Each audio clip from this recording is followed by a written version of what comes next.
2024-25 या कालावधीमध्ये शेतकऱ्यांना अनेक संकटांना सामोरे जावे लागले। या संकटामुळे शेतकऱ्यांच्या अनेक पिकांचे नुकसान झाले। या पिकांची नुकसान भरपाई मिळवून देण्यासाठी अतिवृष्टी व पीक विमा या पद्धतीचे अनेक सारे प्रयत्न राज्य शासनाच्या माध्यमातून केले जातात आणि केंद्र शासनाच्या माध्यमातून राबवली जाणारी 1 रुपयामध्ये पीक विमा ही योजना राबवण्यात आली। या योजनेमध्ये लाखो शेतकरी सामील झाले। यामध्ये अनेक नियम व अटी घालण्यात आले। यामध्ये या नियम अटी पूर्ण केल्यानंतर ही शेतकऱ्यांना पीक विमा मिळेना अशा प्रतीक्षेत असलेल्या शेतकऱ्यांना आता महत्त्वाचा अपडेट आहे आणि पहिला टप्पा वितरणासाठी राज्य शासनाच्या माध्यमातून वितरित केली जाणारी राज्य शासनाचा हिस्सा म्हणून 2196 कोटी रुपयांचा निधी या कंपनीला वितरित करण्यासाठी देण्यात आलेला आहे आणि कंपनीच्या माध्यमातून व राज्य शासनाच्या माध्यमातून 31 मार्च पर्यंत हा विमा वितरित करण्यासाठी राज्य शासनाच्या माध्यमातून घोषणा करण्यात आलेली आहे। याबद्दलच आज आपण सविस्तर जाणून घेण्याचा प्रयत्न करणार आहोत। नमस्कार, मी गोविंद झरे, तुम्ही पाहतात माझा आवाज हा चॅनल। तर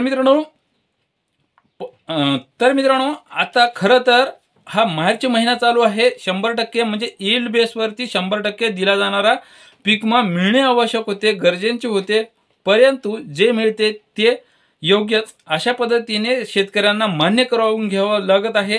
यामध्ये नैसर्गिक आपत्ती व प्रतिकूल परिस्थितीमध्ये दिला जाणारा 25% अग्रिम पीक विमा म्हणजे पहिला टप्पा वितरण करण्यासाठी 2196 कोटी रुपयांचा निधी राज्य शासनाच्या माध्यमातून मंजूर करून देण्यात आलेला आहे। हा निधी कोणत्या जिल्ह्यांसाठी मंजूर करून देण्यात आलेला आहे आणि कोणत्या जिल्ह्यांचा समावेश करण्यात आलेला आहे याबद्दलच जाणून घेण्याचा प्रयत्न करणार आहोत। यामध्ये जवळपास 23 जिल्ह्यांचा समावेश आहे। त्यामध्ये पहिला विभाग म्हणजे नाशिक विभाग।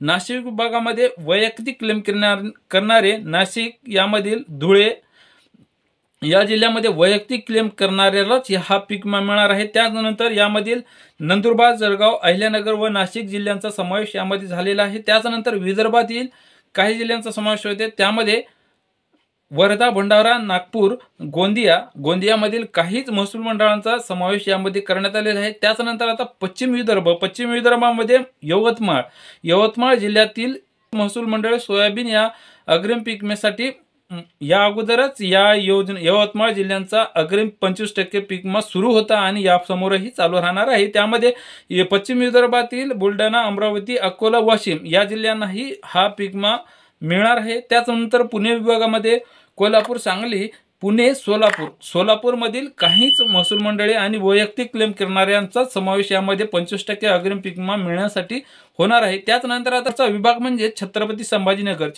संभाजीनगर मध्ये या विभागामध्ये जवळपास 8 जिल्ह्यांचा समावेश होतो आणि या 8ही जिल्ह्यांना हा अग्रिम 25% पीक विमा मिळणार आहे। याच्या माध्यमातून नांदेड, हिंगोली आणि परभणी यासाठी अगोदरच सूचना काढण्यात आल्या होत्या। मात्र आता एकंदरीत सर्वांना 31 मार्च पूर्वी 25% अग्रिम पीक विमा मिळणार आहे।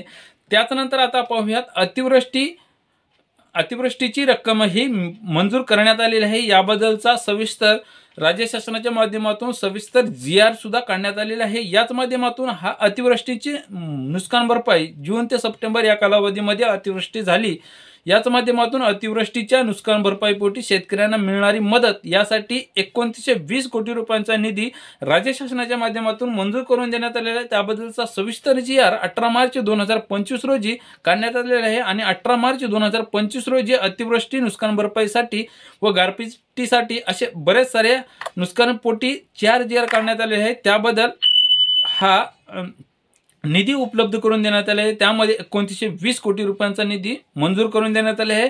हा निधी कोणत्या जिल्ह्यासाठी मंजूर करून देण्यात आले आहे आणि किती प्रमाणे मंजूर करून देण्यात आले त्याबद्दल थोडक्यात जाणून घेऊयात। या अगोदर NDRFच्या माध्यमातून जवळपास 8500 रुपये प्रति हेक्टर अशा पद्धतीने या अगोदर NDRFच्या माध्यमातून मदत दिली जात होती आणि राज्य शासनाच्या माध्यमातून ही वाढवून दिली जाणारी मदत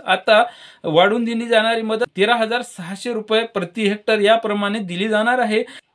हा निधी उपलब्ध करून देण्यात आलेला आहे आणि हा निधी वितरित करण्यासाठी अमरावती, यवतमाळ, बुलढाणा, अकोला आणि वाशिम या जिल्ह्यांचा समावेश झालेला आहे। त्यानंतर आता यामध्ये पुढील जिल्हे म्हणजे कोल्हापूर, पालघर, रायगड, रत्नागिरी, सिंधुदुर्ग, धाराशिव, हिंगोली, लातूर अशा जिल्ह्यांना अतिवृष्टी व नुकसान भरपाईसाठी विविध सारी मदत देण्यात येत होती आणि याच माध्यमातून गारपिटीमुळेही नुकसान झालेल्या शेतकऱ्यांना यामध्ये काही जिल्ह्यांचा समावेश आहे.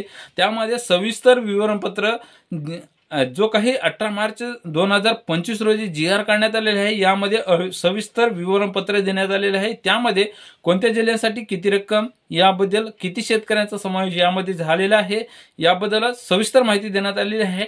याच माध्यमातून हा अतिवृष्टी नुकसान भरपाई मिळवून घेण्यासाठी या अगोदर याद्या तयार करण्यात येतात आणि या याद्या तयार करण्यात आल्यानंतर जो काही तुमच्यासाठी VK नंबर देण्यात येतो, विशिष्ट क्रमांक देण्यात येतो, त्यानंतर ते विशिष्ट क्रमांक घेऊन KYC करणे गरजेचे आहे आणि 25 तारखेपर्यंत KYC पूर्ण करणाऱ्या शेतकऱ्यांना 31 मार्च पूर्वी हा अतिवृष्टीची रक्कम मिळणार आहे.